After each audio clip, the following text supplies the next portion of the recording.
असम का political landscape पिछले 20 सालों में सिर्फ चेंज नहीं हुआ, सिस्टम को तोड़ के दोबारा डिजाइन किया गया है।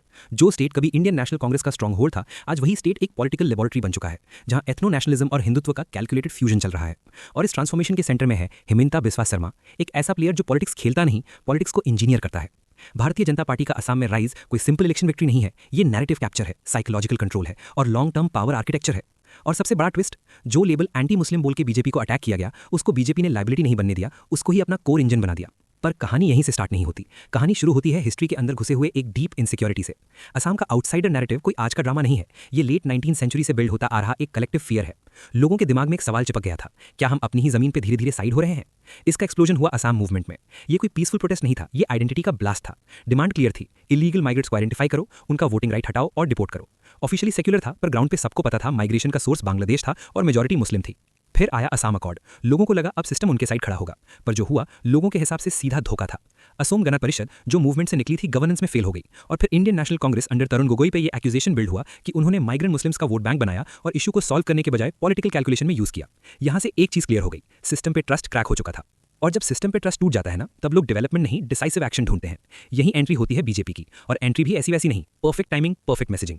2014 के लोकसभा इलेक्शंस के आसपास बीजेपी ने अपना नेशनल हिंदुत्व नैरेटिव सीधा असम पे इंपोज नहीं किया, उसको लोकल बना दिया, असमीज जातीयतावाद के साथ ब्लेंड किया। यहाँ एक डेंजरस लेवल का शिफ्ट हुआ। फॉरेनर अब सिर्फ आउटसाइडर नहीं रहा, उसको एक सिविलाइजेशनल थ्रेट के रूप में प्रोजेक्ट किया गया। इस मूव ने बीजेपी को अलाउ किया एक रेनबो कोalition क्रिएट करने के लिए। Bodo people, Mishing people, Karbi people और टी ट्राइब्स, ये ग्रुप्स हिस्टोरिकली डिवाइडेड थे, पर बीजेपी ने उन्हें एक ही इमोशन पे यूनाइट कर दिया, कलेक्टिव इनसिक्योरिटी। फिर आता है 2015 गेम चेंजर मोमेंट, जब हिमंता बिस्वा शर्मा ने कांग्रेस छोड़ के बीजेपी ज्वाइन की। ये कोई नॉर्मल डिफेक्शन नहीं था, ये सिस्टम का कोर शिफ्ट था। शर्मा अपने साथ लाया कांग्रेस का इंटरनल ब्लूप्रिंट और एक स्ट्रॉन्ग एडमिनिस्ट्रेटिव इमेज। हेल्थ और एजुकेशन सेक्टर में उसका काम, medical colleges, TET reforms already उसको क्रेडिबिलिटी दे चुका था, पर उसकी रियल स्ट्रेंथ थी डिलीवरी प्लस एग्रेशन का कॉम्बो। उससे बनाया गया नॉर्थ ईस्ट डेमोक्रेटिक अलायंस का कन्वीनर। मिशन क्लियर था, नॉर्थ ईस्ट को पॉलिटिकली कैप्चर करना। स्ट्रैटेजी सिंपल थी पर ब्रूटली इफेक्टिव। अदर आइडेंटिफाई करो, सेल्फ को यूनाइट करो। असम में अदर बंगाल ओरिजिन मुस्लिम्स बनाए गए, जिन्हें मियां लेबल दिया गया। ये लेबल सिर्फ सोशल नहीं था, पॉलिटिकल टूल था। अब आता है सबसे कंट्रोवर्शियल पर सेंट्रल पॉइंट, बीजेपी की पॉपुलैरिटी का इंजन, एंटी मुस्लिम परसेप्शन। पर यहाँ एक नुआंस है जो इग्नोर नहीं किया जा सकता। ये जनरलाइज्ड हेट्रेड नहीं है, ये टारगेटेड फ्रेमिंग है। बीजेपी ने एक क्लियर डिस्टिंक्शन बनाया, इंडिजिनस मुस्लिम्स जैसे गोरिया कम्युनिटी, मोरिया कम्युनिटी, देशी मुस्लिम कम्युनिटी और मियां के बीच। इससे एक नैरेटिव क्रिएट होता है जहां पॉलिसीज को लीगल और मॉरल जस्टिफिकेशन मिलता है। पर यहाँ एक अनकंफर्टेबल सवाल भी खड़ा होता है, क्या ये सिलेक्टिव फ्रेमिंग लॉन्ग टर्म में सोसाइटी को और डिवाइड नहीं करता? क्या ये पॉलिटिक्स सिर्फ प्रोटेक्शन का नैरेटिव है या कंट्रोल पोलराइजेशन का? अब समझ 3 मैकेनिज्म जिससे ये परसेप्शन पॉपुलैरिटी में कन्वर्ट होता है। पहला, second battle of Saraighat narrative. Battle of Saraighat और लचित बोरपुखन का रेफरेंस यूज करके इलेक्शन को सिंबॉलिक वॉर बना दिया जाता है। वोट देना एक पॉलिटिकल एक्ट नहीं रहता, एक हिस्टोरिकल ड्यूटी बन जाता है। दूसरा, territorial action, eviction drives Dhalpur, Sipajhar, Lumding जैसे एरियाज में। प्रोजेक्ट गुरुखुटी जैसे इनिशिएटिव्स। बुलडोजर पॉलिटिक्स सिर्फ एक्शन नहीं होता, विजुअल मैसेजिंग होता है। लोगों को दिखता है कि स्टेट इंटरवीन कर रहा है। तीसरा, इंस्टीट्यूशनल रीसेट, मदरसास को जनरल स्कूल्स बनाना, मुस्लिम मैरिज एक्ट रिपील करना, जुम्मा ब्रेक हटाना। सपोर्टर्स के लिए ये अपीजमेंट का एंड है, क्रिटिक्स के लिए ये टारगेटेड एक्शन है, और सच कहीं बीच में अटका हुआ है। डेमोग्राफिक्स इस पूरी कहानी का साइलेंट ड्राइवर है।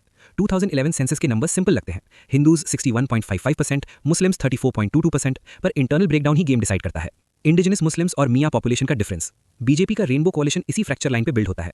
जाति माटी भेटी स्लोगन एक इमोशनल ग्लू बन जाता है।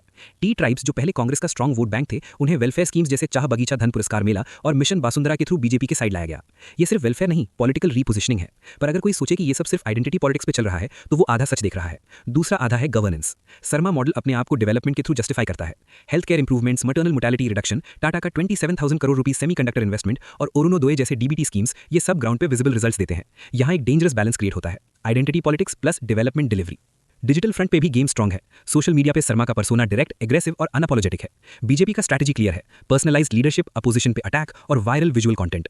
कंट्रोवर्सी यहां प्रॉब्लम नहीं होती, मार्केटिंग बन जाती है। कल्चरल लेवल पे भी कंट्रोल दिखाई देता है, जैसे गोलपारा का मियां म्यूजियम कंट्रोवर्सी। गवर्नमेंट ने म्यूजियम को सील कर दिया, ये कहकर कि असमीज कल्चर मिसरिप्रेजेंट हो रहा है। सपोर्टर्स के लिए ये कल्चरल प्रोटेक्शन है, क्रिटिक्स के लिए ये आइडेंटिटी सप्रेशन। इलेक्टोरल पॉलिटिक्स में पोलराइजेशन एक कैलकुलेटेड इंजीनियरिंग बन चुकी है। All India United democratic front को बीजेपी एक थ्रेट के रूप में प्रोजेक्ट करती है। रिजल्ट, माइग्रेंट मुस्लिम वोट एआईयूडीएफ की तरफ, नॉन मुस्लिम वोट बीजेपी की तरफ। कांग्रेस बीच में फंस जाता है। जब अलायंस करता है, बीजेपी उसको कॉम्प्रोमाइज बोलती है। लेजिस्लेटिव एक्शंस भी इसी पैटर्न को फॉलो करते हैं। Muslim marriage act repeal, electoral rules revision, NRC CAA paradox. हर स्टेप को रिफॉर्म के रूप में प्रेजेंट किया जाता है, पर इंपैक्ट सिलेक्टिवली फील होता है। एंड में सब कुछ साइकोलॉजी पे आके टिकता है। एक ऐसी पॉपुलेशन जो अपने आप को इनसिक्योर फील करती रही हो, उसके लिए एक ऐसा लीडर जो ओपनली उनके साइड खड़ा हो, वो सिर्फ सीएम नहीं रहता, सिंबल बन जाता है। शर्मा का स्ट्रॉन्ग मैन इमेज इसी साइकोलॉजिकल स्पेस को फिल करता है। फाइनल बात सीधी है, असम में बीजेपी का राइज कोई एक्सीडेंट नहीं है, ये एक केयरफुली इंजीनियर्ड हेजेमनी है, जहां एंटी मुस्लिम परसेप्शन फ्लॉ नहीं सेंट्रल पिलर है, पर साथ ही एक इक्वली स्ट्रॉन्ग पिलर है डेवलपमेंट और गवर्नेंस। और यही असम मॉडल का सबसे बड़ा पैराडॉक्स है, जहां पोलराइजेशन और प्रोग्रेस दोनों एक साथ चल रहे हैं।